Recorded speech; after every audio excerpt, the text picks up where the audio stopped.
Good morning, folks. Thanks for tuning in. Joining us today, we've got Ross Musgrove from Bravand. As part of our lockdown series today, we'll be focusing on creative solutions. Thank you, Ross. So our first thank you. So our first question. So in your line of work, you have to provide your clients with outside the box ideas and various solutions. So how do you constantly keep the creative juices flowing? I'm a big believer in stepping back from a problem. So when I'm being creative, I'm not a crane. I don't design things and draw things. I'm thinking through. This is where we are. This is where we need to be. How do we get from one point to the next point? And I've often found myself, you just get so close to a problem, you can't see the wood for the trees, I guess. And one of the things that I noticed probably 10 years ago or something like that, I was on a treadmill and I was running away, zoned out, trying not to think too much about the fact that I was on a treadmill. I'd got some music on, and suddenly the answer to this problem just dropped into my head. And it was that kind of take your mind away from the problem. So, get up, walk around, get away from your desk. Obviously, it's a bit more of a challenging given current circumstances, but go away and remove yourself from the problem for a little while, and then come back with a fresh perspective. And it's also helpful if you've got someone to talk to. I mean, the two things kind of marry up really, because you're getting someone else who again has got a fresh perspective. You can step back, you can put your heads together, share the problem, and between the two of you or three of you, quite easily come up with a solution. Now, that problem. So that solution you can still potentially. We're all connected digitally, so you might not be in the office, but it's very easy to pick up the phone and just dial into Zoom and just pick someone's brain, offload a little bit, step back from the problem. That's really one of the ways that I keep the creative juices going. Perfect, thank you. So secondly, it must be exciting working with different brands over the years and seeing them grow. But in the given market, what hurdles do you feel that companies right now must overcome to be successful? Yeah, I mean, there are so many things at play, aren't there, at the moment? But I think one of the things that we're seeing a lot of, and we're talking about, I mean, we don't really get involved with branding. Okay. We design and build and promote a thing, whether it's a website or a news desk or an app or whatever it might be. Yeah. But there's a hell of a lot of people who are talking about brands that haven't really got anything to say, trying to say something. And I think that's probably one of the biggest hurdles that anyone's currently facing. So, there's one is, I've got a brand that I've got nothing to say, or I'm worried about what I'm going to say. And if I say something today, everything's changing so quickly, tomorrow, are people going to look at it in the same way? So there's a kind of a nervousness there. But then there are also brands that, some of them are really big established brands. I don't need to buy any new trainers at the moment.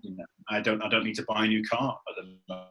And when we get to whatever the new normal is going to be, so we're in this kind of transient state of new normal for a period of time, and then the new normal, you keep hearing people talking about, well, when we get back to how things were, I'm like, well, I don't really believe that that's going to be what happens. Yeah.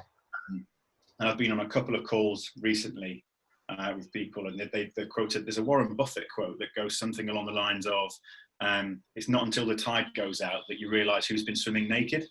Okay. And so, these brands, there are lots of brands that are kind of promoting stuff and people are going out and buying things, but now the tide's gone out, you can realise actually there's nothing kind of underpinning this stuff over here.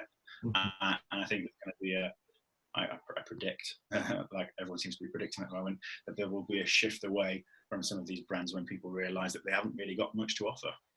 Okay, it's very insightful there. So can you tell me more about Bravand and how this company got formed? Yeah, so we've been around 8 years this year. Our founder, Gilly Cross, was MD of another agency prior to that, and was given the opportunity to give it a go herself, I guess, and said, well, why don't we found an agency that is founded on treating the people who deliver work fairly. So, let's pay them what they're worth. Let's treat them like people. Let's find exciting work for them to do so they can build up their portfolios. Okay. And that's how things started. Now, there were two people who got together to to found the agency back in 2012, October 2012 it was, and they very quickly won their first piece of business, and they had to find some tech talent. So they got the kind of the suit capabilities, they got the crayon, the design aspect of it, but they hadn't got anyone at that point to do the tech, the coding, and so they hired a couple of people on a freelance basis while they were figuring out what to do. And very quickly, the next piece of work came in, and so that model perpetuated. And so now everyone that works with us is either a freelancer, or in some cases what we call a micro agency. So maybe it's 2 or 3 people that have got, that are working for a small organisation that are part. Okay. Accident, we've turned into a digital design and tech agency that champions freelance talent. So we work with these freelancers, we go out and we find interesting work for them to do. We bring that in and we use their skills to deliver against those projects. And so, as well as going out and looking for new projects to design and build, we're always on the lookout for new talent, so new freelance talent. That's what we're really interested in at the moment. Okay, perfect. And so what is your best project you have worked on, and how did this impact the respective company? Yeah, it's a really good question, actually. I've been mulling this one over for a little while, and I haven't really settled on an absolute favourite. But there is one that I thought was a really cool idea that we worked on 2 or 3 years ago. And this came about because there was a lady had a birthday party for her son, I think it was, and lots of the same presents turned up. And they they played with one thing, didn't play with the rest. There was a lot of waste. A lot of it was plastic, and she was kind of scratching her head thinking there must be a better way of doing this. And she hit upon this idea called Little Sharers. And what this was effectively was it was a party invitation organising platform. So you go on there, you create the party, you'd invite all guest of honour's friends along and say, if you'd like to contribute towards a gift for the guest of honour, then you can pop some money into a pot. Now, what happened at the end of that campaign period, I guess you'd call it, is that let's say there was 50 quid in the pot. That was split in 2. Half of it went to a nominated charity, and the other half was redeemed as the parent who went out and bought one gift, or whatever, however many gifts that budget was stretched to. Things that she knew the guest of honour would really appreciate. And that was Little Sharers. It was kind of give one, get one, I think was or get one, give one. That was the strapline that it launched with. But I just thought it was a really cool little idea that someone had just seen a problem, wanted to go out and do something about it, and we helped them design and create the platform that was the invite engine and everything that underpinned it, payments splitting up and all that kind of thing. So yeah, that was a good one. Oh, wow, yeah, very innovative indeed. But thanks, Ross, once again for your input today, and wish you the best in the future. Good stuff. Cheers, buddy. All the best.